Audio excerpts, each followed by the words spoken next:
নমস্কার বন্ধুরা, মিরাজ কিচেন ডায়েরিতে আপনাদের সবাইকে স্বাগত।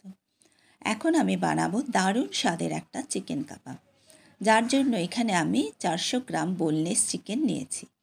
আর নিয়েছি কিছু মশলা, কাঁচা লঙ্কা বাটা, রসুন বাটা, আদা বাটা, গোলমরিচ গুঁড়ো, লঙ্কা গুঁড়ো, গরম মশলা গুঁড়ো, ক্রিম, ফেটিয়ে রাখা দই আর একটা লেবুর রস। এই সমস্ত কিছু আমি চিকেনের মধ্যে ভালোভাবে মাখিয়ে নেব। আর সব শেষে আমি দিয়ে দেব এর মধ্যে স্বাদ মতো নুন।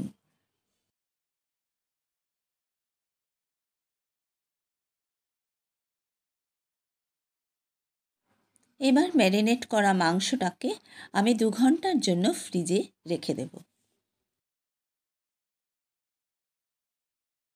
ফিরে এলাম 2 ঘন্টা পর। মাংসগুলোকে কাঠিতে গাঁথতে হবে। এখানে আমি কিছু পেঁয়াজ, ক্যাপসিকাম, টমেটো কিউব করে কেটে নিয়েছি।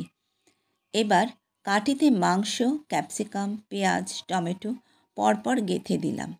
বাই দ্য ওয়ে, কাবাবের কাঠিগুলো আমি আগে থেকে জলে ভিজিয়ে রেখেছিলাম। এখন তাওয়াতে একটু মাখন দিয়ে স্টিকগুলো পেতে পেতে দিলাম আর তাওয়া ঢাকা দিয়ে দিলাম।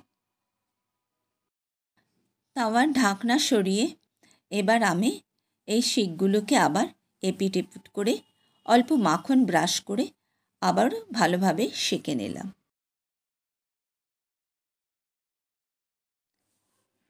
রেডি হয়ে গেল লাজবাব চিকেন কাবাব। এবার সুন্দরভাবে কাবাব সাজিয়ে দিই। পরিবেশন করাটাও তো একটা আর্ট।